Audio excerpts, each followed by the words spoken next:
I remember the sterile smell of the hospital, a mix of antiseptic and something indefinably human. I was lying in that bed, tethered to machines that beeped and hummed, my body weak from the surgery I had undergone. It was a time of vulnerability for me, a time when I needed support, love, and comfort. Instead, I was enveloped in a cloud of uncertainty, and I couldn't shake the feeling that something was wrong. Those first few days after the operation were a blur. I was in and out of consciousness, battling pain and fatigue while my mind tried to cling to the familiar. My wife Jenna was my rock, or at least I thought she was. I recalled how she sat by my bedside, holding my hand, whispering sweet reassurances. "You're going to be okay. I'm here for you," she said. But as I lay there, I couldn't help but notice the subtle changes in her demeanor. There was a flicker of distraction in her eyes, a tension in her smile that hadn't been there before. It started with the phone calls. I'd catch her stepping out of the room, her voice lowered to a whisper, the way. She would glance back at me, ensuring I wasn't listening. I brushed it off initially, attributing it to my overactive imagination fueled by medication. But as the days rolled on, my instincts screamed at me to pay attention. The little things began to add up. The longer she spent on her phone, the more she seemed to forget about my needs. I was losing weight, feeling weaker, and she was preoccupied with whatever was happening outside those sterile walls. In the pit of my stomach, I felt a storm brewing. I knew I had to trust my instincts. The thought of her being unfaithful was unbearable, yet the possibility gnawed at me relentlessly. I often thought about how much love I had poured into our marriage, how I had always been there for her through thick and thin. This was supposed to be our life together, a partnership built on trust and loyalty. How could she betray that while I was incapacitated? It felt like the universe was mocking me, and I couldn't help but feel anger bubble beneath my skin. One afternoon, Jenna left the room again, her phone in hand. I felt a surge of defiance and curiosity. I needed to know what she was hiding. With every ounce of strength I had left, I shuffled to the edge of the bed, the IV line tugging at my arm, and grabbed my phone. I wasn't proud of what I was about to do, but I opened her text messages. What I found pushed me over the edge.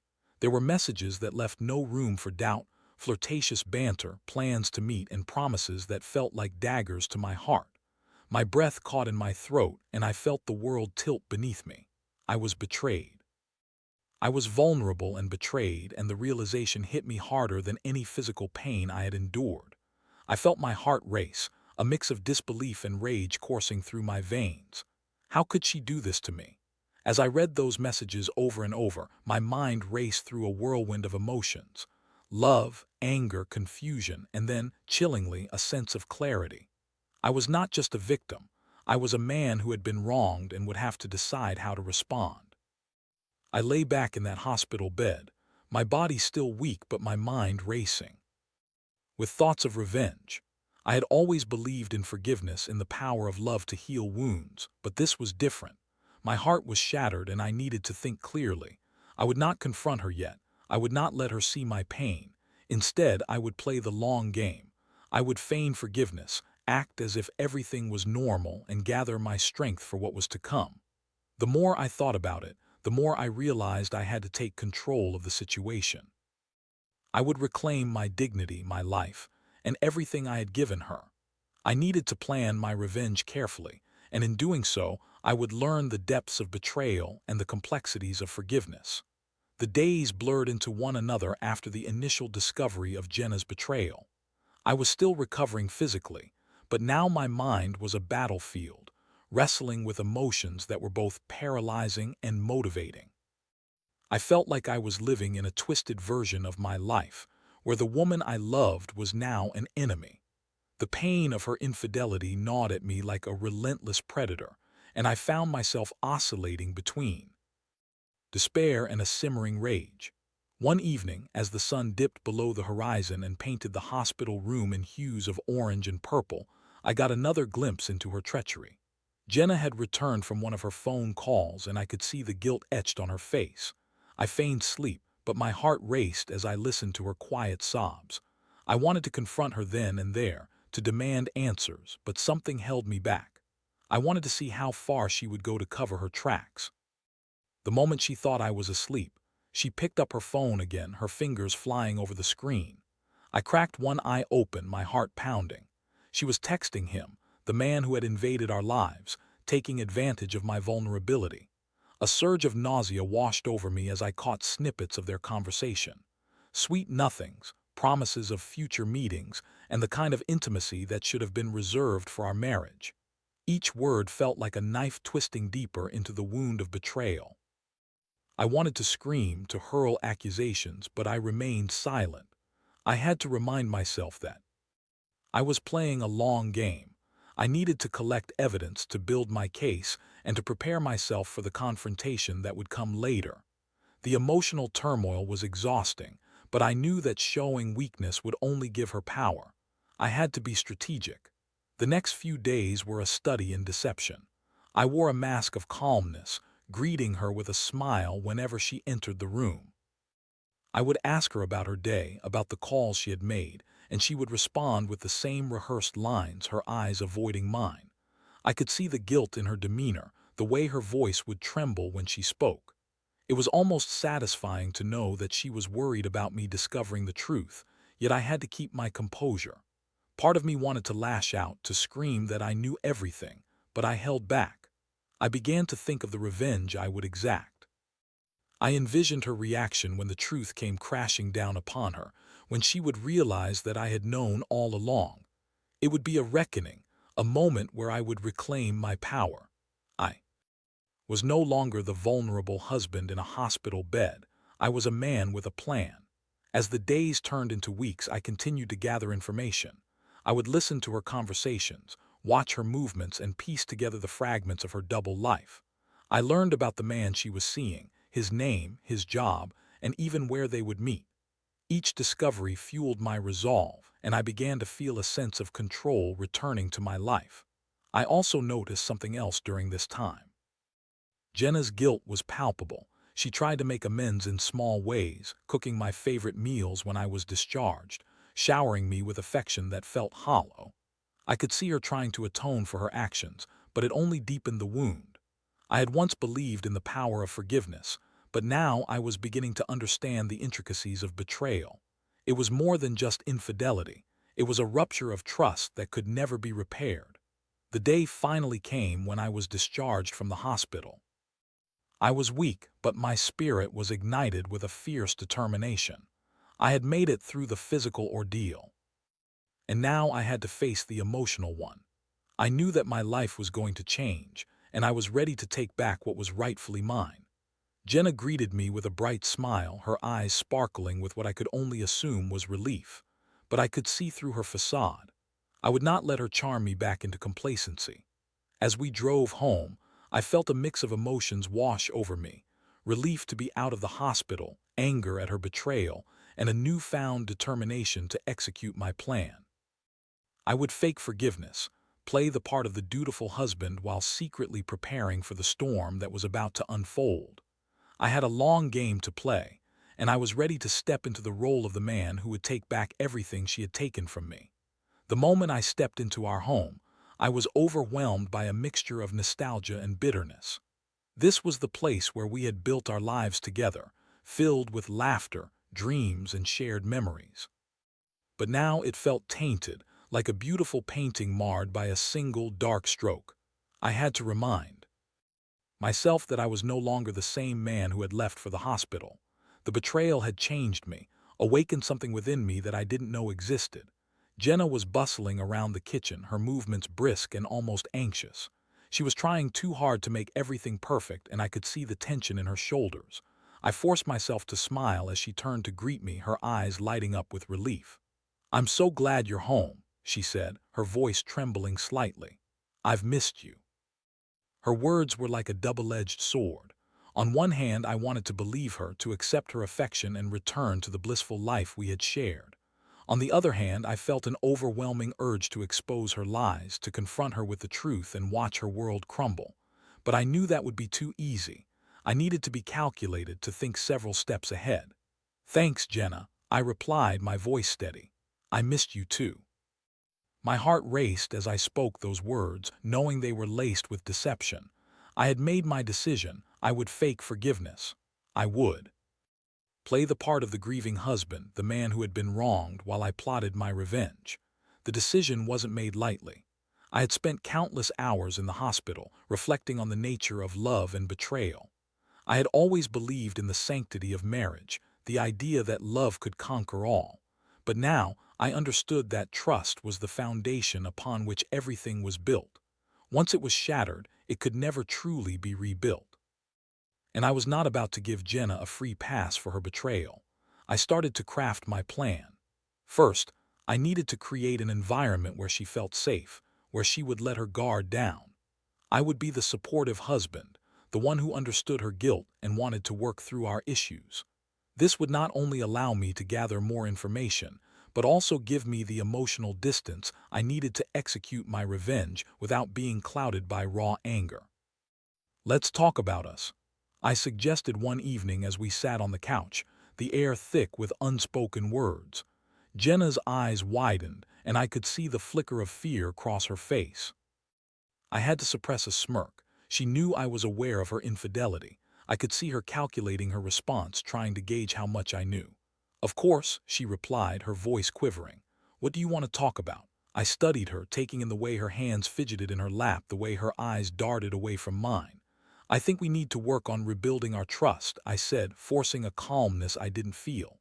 "I want to forgive you, Jenna, but it's going to take time." Her relief was palpable. "Thank you," she breathed, her shoulders relaxing. "I know I've made mistakes, and I'm willing to do whatever it takes to make it right."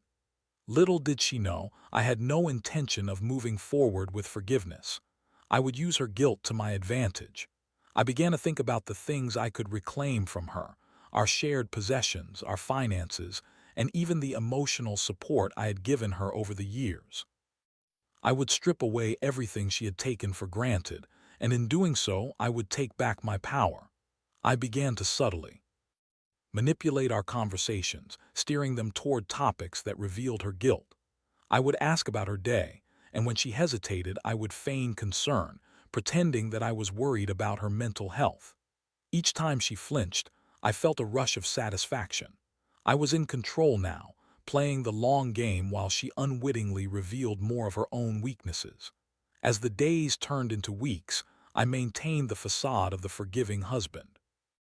I would bring her flowers, cook her favorite meals, and act as if everything was normal.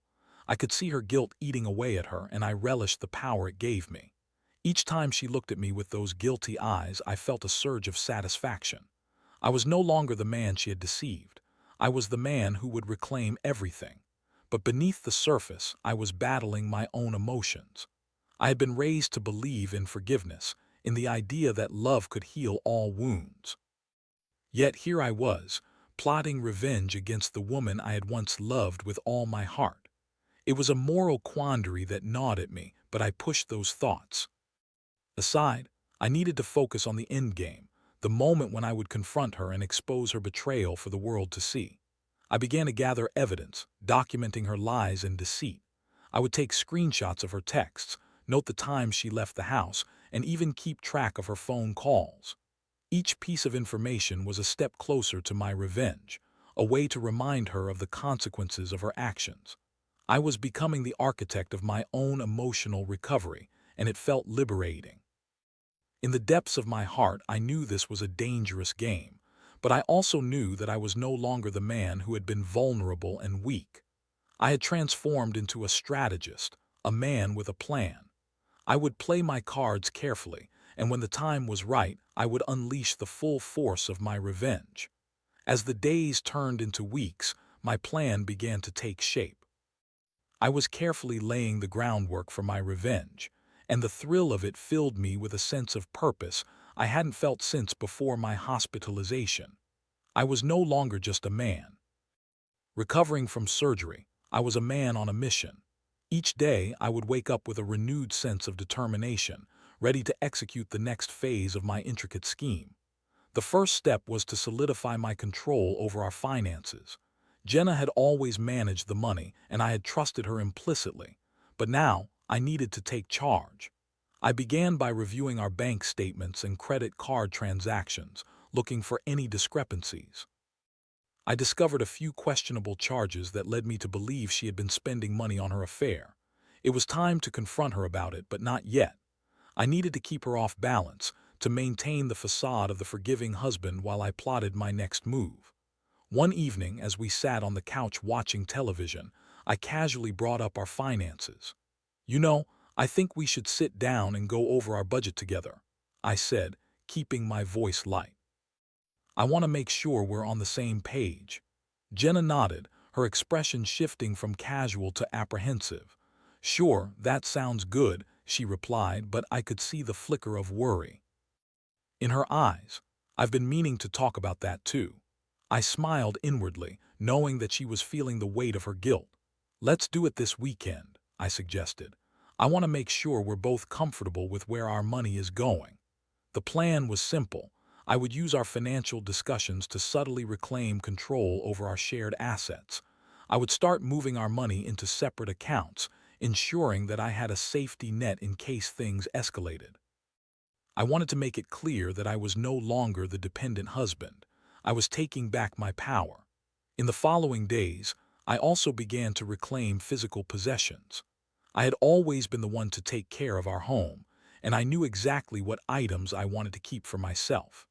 I started to pack up some of my belongings, things that held sentimental value and reminders of who I had been before the betrayal. Each item I placed in a box felt like a small victory, a way to sever the emotional ties that bound me to Jenna. One night, as Jenna was out with friends, I took the opportunity to go through our shared closet. I found a few items that I had purchased for her: a beautiful dress, a pair of shoes, and some jewelry. I carefully removed them from the closet and placed them in my growing collection. I envisioned the look on her face when she realized I had taken them, how it would amplify her feelings of guilt and regret. But it wasn't just about material possessions. It was about reclaiming my identity. I was no longer just Jenna's husband. I was a man who had been wronged and was ready to fight back. I wanted her to understand the consequences of her actions, and I was determined to make her feel the weight of that betrayal. As I executed my plan, I also began gathering more evidence of her infidelity. I would discreetly check her phone when she was in the shower or distracted, taking screenshots of her messages with the other man.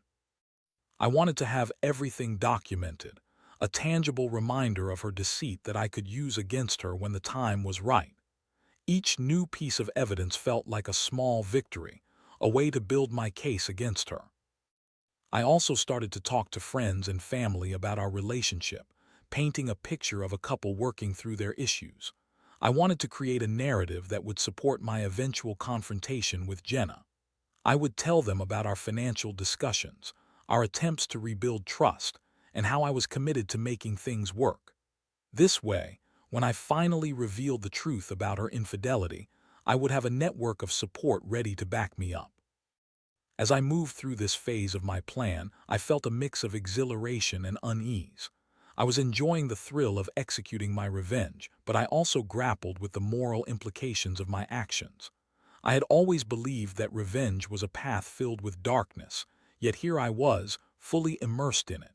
It was a contradiction that weighed heavily on my conscience, but I pushed those thoughts aside. I had a goal, and I was determined to see it through. The climax of my plan was approaching, and I could feel the tension building. I knew that I was playing a dangerous game, but I also understood that I was reclaiming my power. I was no longer the vulnerable man in a hospital bed. I was a strategist, a man who had taken control of his life. As I prepared for the final confrontation, I felt a mixture of anticipation and dread. I knew that the moment would come when I would lay all the evidence before her, and I was ready to watch her world unravel. It was a bittersweet satisfaction, knowing that I was taking back what was rightfully mine, even if it meant tearing apart the remnants of our marriage. With each passing day, I felt the storm brewing, and I was ready for the tempest to break. The day of the confrontation arrived with a heavy weight in the air.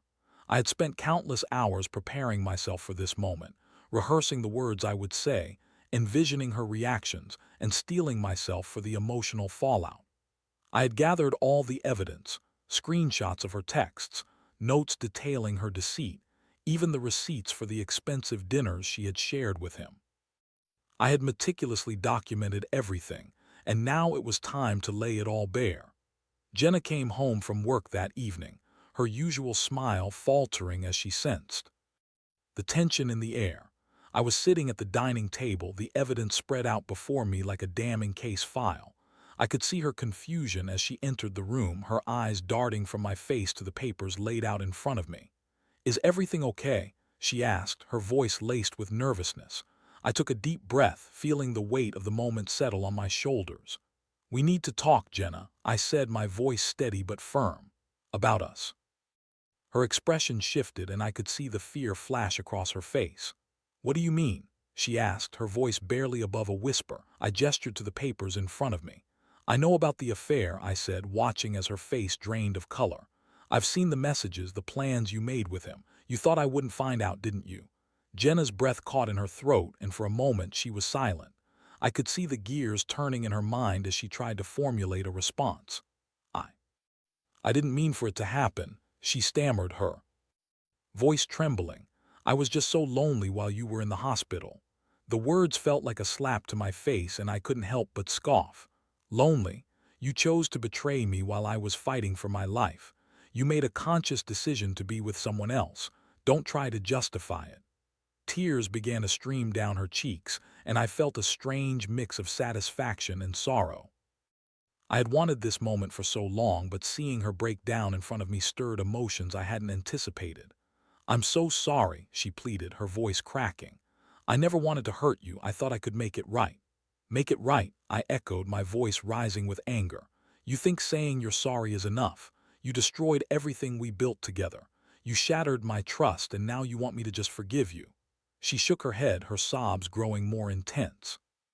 "I'll do anything to fix this. I love you. I didn't mean for it to go this far." I leaned back in my chair, crossing my arms as I took a moment to compose myself. "Love, you don't get to say that word after what you've done.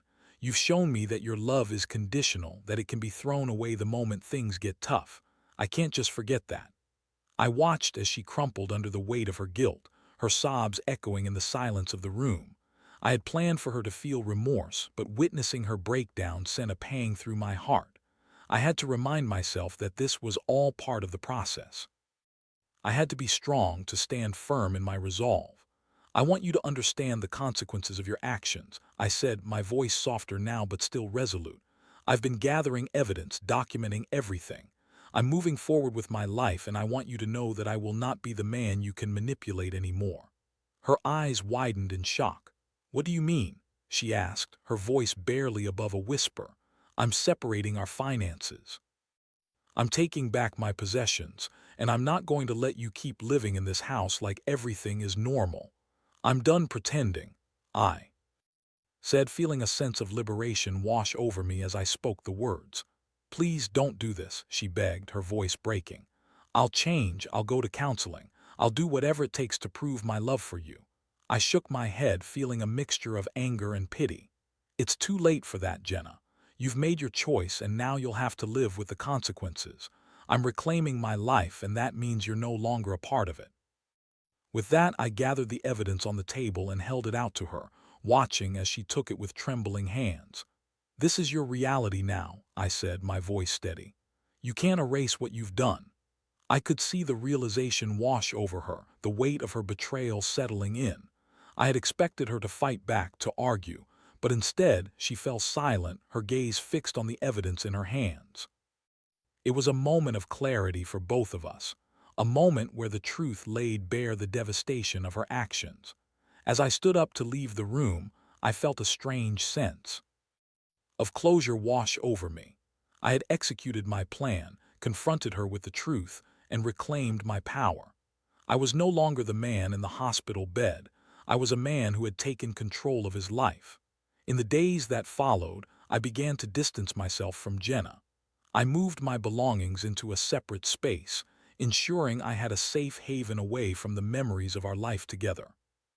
I focused on my recovery both physically and emotionally, and I found solace in the support of friends and family who rallied around me. The confrontation had been difficult, but it had also been liberating. I was learning to navigate my new reality, one that was free from the shadows of betrayal. I was no longer the man who had been wronged. I was a survivor, ready to embrace the next chapter of my life. But as I moved forward, I couldn't shake the feeling that this experience had changed me. I had learned about the depths of betrayal and the complexities of love. I had seen the darker aspects of human nature and had come to understand the importance of trust. Now, I had to find a way to heal and rebuild, to envision a future where I could reclaim my happiness. In the weeks following the confrontation, I settled into a new routine. The silence in my home was palpable, a stark contrast to the chaotic emotions that had once filled the space. I had reclaimed my possessions and my sense of self, but the echoes of the past lingered like shadows, reminding me of the betrayal that had shattered my world. I spent my days focusing on healing, both physically and emotionally. I started going to therapy, a decision that felt foreign but necessary. I wanted to unpack the emotional turmoil that had been unleashed within me. My therapist encouraged me to explore the deeper feelings of anger, sadness, and even guilt that I harbored towards Jenna. It was a process, one that required me to confront my pain head-on. With each session, I began to unravel the complexities of my emotions. I had spent so long plotting my revenge, driven by anger and hurt, that I had neglected to acknowledge the love I still felt for the woman I had once married. It was a painful realization, but I understood that love and betrayal could coexist in the same space. I had been betrayed, yes, but I had also loved deeply. As I reflected on my marriage, I began to understand the lessons that came from this experience. Trust, once broken, is incredibly difficult to rebuild. I had learned that love is not just a feeling. It is an action, a commitment, and a choice made every day. Jenna had made her choice, and in doing so, she had altered the course of our lives forever. I found solace in the support of my friends and family. They rallied around me, providing comfort and distraction during the darkest moments. I began to rediscover who I was outside of my marriage. I picked up old hobbies, reconnected with friends I had lost touch with, and even started exploring new interests. I found joy in the little things, in the laughter of friends, and in the simple pleasure of being alone with my thoughts. One evening, as I sat on my balcony watching the sunset, I felt a sense of peace wash over me. The sky was painted in shades of orange and pink, and I realized that I was finally beginning to heal. The process had been long and arduous, but I was emerging stronger, more resilient than I had ever been. I was no longer defined by my past. I was a man who had faced betrayal and had chosen to rise above it. I also began to think about forgiveness, not in the traditional sense of absolving Jenna of her actions, but rather forgiving myself for the pain I had endured. I had spent so much time consumed by anger and revenge that I had neglected my own healing. It was time to let go of the bitterness that had threatened to consume me. I needed to forgive myself for allowing her betrayal to shatter my spirit. As I moved forward, I made a conscious decision to focus on my future. I envisioned a life filled with possibilities, where I could rebuild my happiness on my own terms. I began to set new goals, both personally and professionally. I wanted to travel, to explore new places, and to meet new people. I was ready to embrace life again, to find joy and connection outside the confines of my past. In the midst of this transformation, I realized that revenge had not been the ultimate goal. It had been a means to reclaim my power, to assert my identity in the wake of betrayal. But the true victory lay in my ability to forgive, to heal, and to move forward with my life.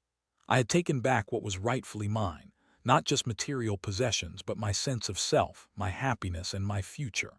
As I closed this chapter of my life, I felt a sense of closure wash over me. I had faced the darkness of betrayal and emerged into the light of self-discovery. I was no longer the man who had been hurt. I was a survivor, ready to embrace whatever came next. The journey had been painful, but it had also been transformative.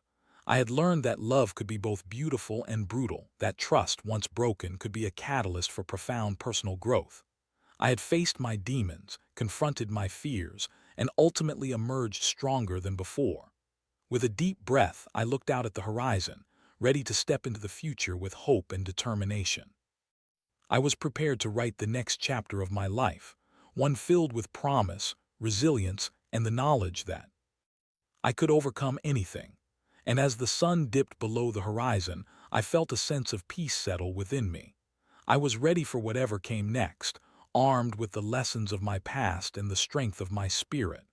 This was my story of betrayal, revenge, and ultimately, redemption. And I was ready to embrace the future with open arms.